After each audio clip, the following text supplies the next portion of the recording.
Assalamualaikum warahmatullahi wabarakatuh. Alhamdulillahi rabbil alamin alladzi ja'ala adh-dhulumati wan-nur thumma alladhina kafaru bi rabbihim ya'dilun. Allahumma salli wa sallim wa barik ala nabiyyina Muhammad wa ala alihi wa sahbihi wa man tabi'ahum bi ihsanin ila yaumiddin, amma ba'd. Ikhwati al-aizza, pada kesempatan yang baik ini insyaallah taala sedikit kita akan belajar tentang salah satu surat yang mulia, yaitu surat Al-Asr. Surat Al-Asr ini ikhwan yang di dalam jelas gak suara? Jelas. Yang belakang?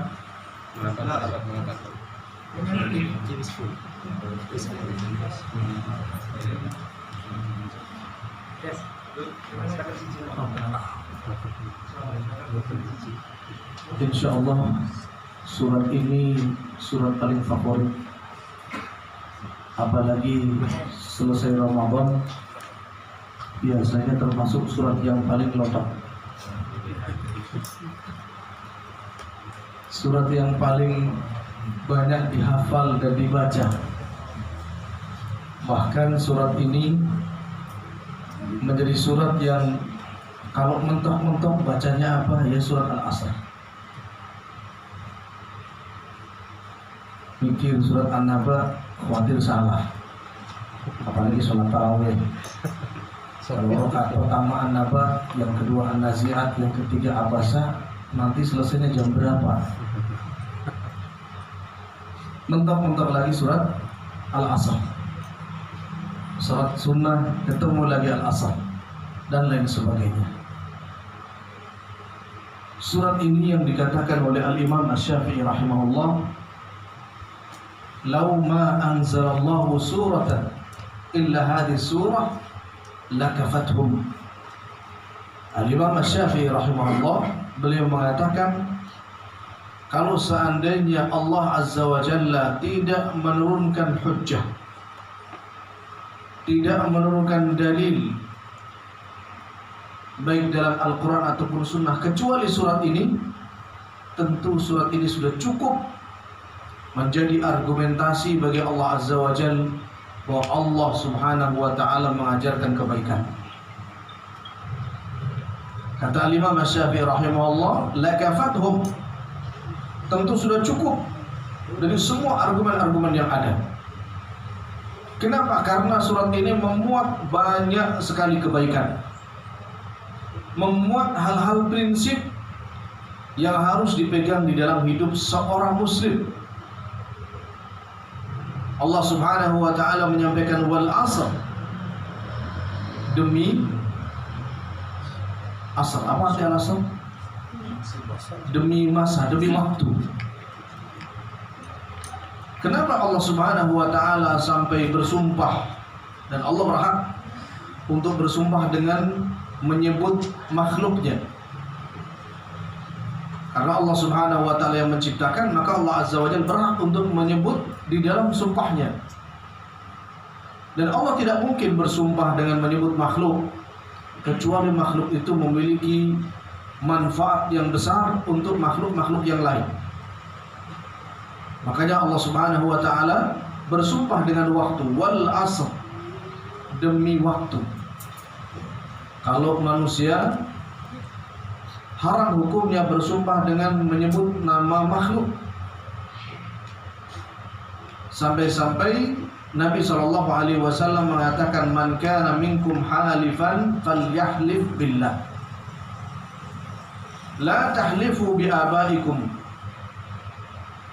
Siapa yang mau bersumpah, maka bersumpahlah dengan menyebut nama Allah, dan jangan kalian bersumpah dengan menyebut nama bapak-bapak kalian. Ini dalam bersumpah. Kenapa demikian? Kita diperintahkan oleh Nabi SAW bersumpah dengan menyebut nama Allah, karena dalam sumpah itu ada ta'zim bil mahluf bihi. Ada pengagungan dengan yang disebut di dalam sumpah. Kalau seorang misalnya bersumpah dengan menyebut nama, dengan menyebut Ka'bah misalnya, wal Ka'bah, demi Ka'bah, ini berarti orang tersebut mengagungkan dan meyakini ada sesuatu mistis di dalam Ka'bah. Ini nggak boleh, karena Ka'bah itu makhluk. Man kana minkum halifan falyahlib billah. Siapa yang mau bersumpah, maka bersumpahlah dengan menyebut nama Allah. Tidak boleh menyebut nama makhluk. Tidak boleh siapapun orangnya, entah itu orang awam, entah itu ustaz, tidak boleh bersumpah dengan menyebut nama makhluk. Walaupun makhluk itu makhluk yang memiliki kedudukan di mata Allah Subhanahu wa taala, malaikat misalnya, atau nabi misalnya, nggak boleh. Kalau mau bersumpah, maka bersumpah harus menyebut nama Allah Azza wa Jalla atau sifat-sifatnya, atau dengan nama-nama Allah Azza wa Jalla di dalam Asmaul Husna. Kalau menyebut nama makhluk, haram hukumnya. Sampai-sampai Nabi SAW mengatakan, man halafa bi ghairillah faqad kafara aw asyrak. Siapa yang bersumpah dengan menyebut nama selain Allah, maka dia telah kufur atau telah melakukan kesyirikan. Kufur karena berarti dia mengagungkan selain Allah. Mengagungkan selain Allah karena dia sebut di dalam sumpahnya. Maka Nabi SAW memberikan peringatan supaya kita tidak bersumpah dengan menyebut nama makhluk. Walaupun makhluk itu memiliki kedudukan di mata Allah Subhanahu wa taala. Kalau mau bersumpah, maka sebut nama Allah. Sebut nama-nama Allah Azza wa Jalla yang ada dalam Asmaul Husna. War-Rahman, War-Rahim, Billah, Bil-Aziz, Bil-Karim, Bis-Sami', Al-Basir. Sebut nama-nama Allah Azza wa Jalla yang ada di dalam Asmaul Husna atau sifat-sifatnya. Kalau bersumpah dengan menyebut nama makhluk, misalnya ada anak-anak muda yang kadang bergaya, kemudian mengatakan demi geledek, demi petir, ini haram hukumnya bersumpah dengan cara seperti ini. Hatta mengatakan demi Nabi, nggak boleh, karena sumpah ini hak istimewa Allah Azza wa Jalla. Sumpah ini hak istimewa Allah Azza wa Jalla. Kalau seorang mau bersumpah, maka bersumpah dengan menyebut nama Allah Azza wa Jalla. Tidak boleh menyebut dengan yang lainnya. Kenapa demikian? Karena ketika seorang bersumpah, berarti ada yang diagungkan. Kalau yang disebut selain Allah berarti mengagungkan, mencintai secara berlebih kepada yang disebut di dalam sumpah tersebut. Maka Nabi SAW tidak memperbolehkan sumpah kecuali menyebut nama Allah Azza wa Jalla. Beda dengan Allah Subhanahu wa taala. Kalau Allah Azza wa Jalla, Allah yang menciptakan, Allah yang memiliki syariat. Di dalam Al-Quran betapa banyak sumpah-sumpah Allah Subhanahu wa taala, dan Allah bersumpah dengan makhluk-makhluknya, bersumpah dengan dirinya sendiri. Dalam makhluknya banyak, was-samai wat-tariq, ya. Kemudian juga wal-adiyat. Ini menyebut sumpah, termasuk diantaranya adalah wal asr, demi masa, demi waktu. Dan Allah Subhanahu wa taala sekali lagi bersumpah dengan waktu karena manfaat yang besar pada waktu ini.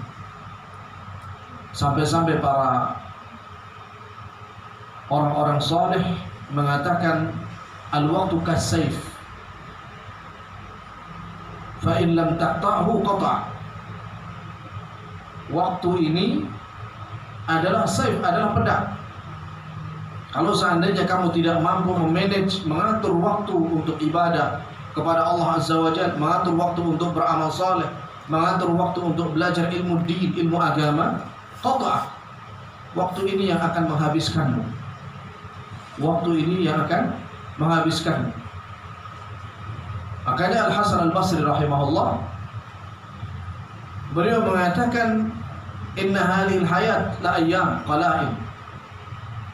Kehidupan kita di dunia ini hanya beberapa hari saja. Hanya beberapa hari yang sangat sedikit. Setiap kita melewati satu waktu, bukan berarti hidup kita tambah panjang, tapi justru jatah hidup kita tambah sedikit. Oleh karenanya Nabi SAW memberikan wasiat kepada kita semua. Pada suatu saat Nabi SAW pernah, setelah selesai mengubur salah seorang sahabat yang meninggal, kemudian beliau mengatakan, limithli hadzal yaumi fa'iddu, untuk hari yang seperti ini, hari di mana ajal sudah tiba pada seorang, hari di mana umur seorang sudah finish, hari di mana jasad seorang sudah expired, selesai, habis waktunya untuk hidup. Maka persiapkanlah. Persiapkan dengan amal soleh, karena hidup kita ini hanya sebentar. Hidup kita ini hanya sedikit. Hidup kita ini hanya akan melalui siang dan malam. Kalau kita tidak menghabiskan, tidak melakukan banyak beramal soleh, maka kita yang akan habis di akhirat. Kita akan merugi, kembali ke hadapan Allah Subhanahu wa Ta'ala tanpa amal, tanpa bahan, tanpa bekal. Karena semua kita menghadap kepada Allah Azza wa Jalla, sebagaimana yang disebutkan oleh Allah Azza wa Jalla di dalam Al-Quran, ya ayuhal insan innaka kadihun ila rabbika kadhan famulaqi. Wahai manusia, siapa saja manusia ini, muslim, kafir, yang soleh, yang mujrim, yang soleh, yang taat kepada Allah Azza wa Jalla, yang mengisi hidupnya dengan banyak beramal soleh, ataukah orang-orang yang bergelimang maksiat hari-harinya, dipanggil semua oleh Allah Azza wa Jalla di dalam ayat ini, ya ayyuhal insan innaka kadihun ila rabbika kadhan famulaqi. Sesungguhnya kamu ini sedang berjalan menuju Allah dengan berletih-letih, bercapek-capek, berpayah-payah, semuanya. Yang kesehariannya cuma duduk-duduk, ngobrol, dia sedang bersusah payah mengumpulkan amal. Demikian juga yang sibuk menuntut ilmu, dia sedang bersusah-susah menumpuk amal. Yang tiap harinya mabuk-mabukan, dia juga sedang sibuk menumpuk amal. Yang ibadah, yang sedang mencari nafkah, dia menumpuk amal. Semua kita, semua kita, yang tidur, yang gak tidur, yang bekerja dan gak bekerja, yang beramal soleh, yang tidak beramal soleh, semuanya sedang menumpuk amal. Tinggal dilihat amalnya ini, amal yang pantas untuk berbekal menghadap Allah atau tidak.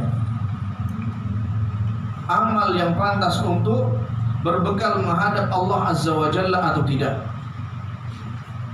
Umur-umur kita ini sebagai thaman, sebagai mata uang yang akan kita gunakan untuk membeli. Sampai-sampai Nabi SAW, fa kullu nafsin yaghdu fa mu'tiquha aw mubiquha. Setiap orang itu berjalan menuju Allah Subhanahu wa Ta'ala sedang berjual beli. Ada yang berusaha untuk menyelamatkannya, dan ada di antara manusia yang justru hidupnya ini akan menghancurkannya di kehidupan yang akan datang. Fabai'un nafsah wa mu'tiquha aw mubiquha. Hidupnya seorang ini sekarang sedang berjual beli. Berjual belinya dengan siapa? Masing-masing orang berbeda-beda. Ada yang menghancurkan jiwanya, dan ada yang menyelamatkan jiwanya. Hadirin yang dimuliakan oleh Allah Subhanahu wa Ta'ala, orang-orang yang menyelamatkan jiwanya dengan kehidupannya adalah mereka-mereka yang disibukkan dengan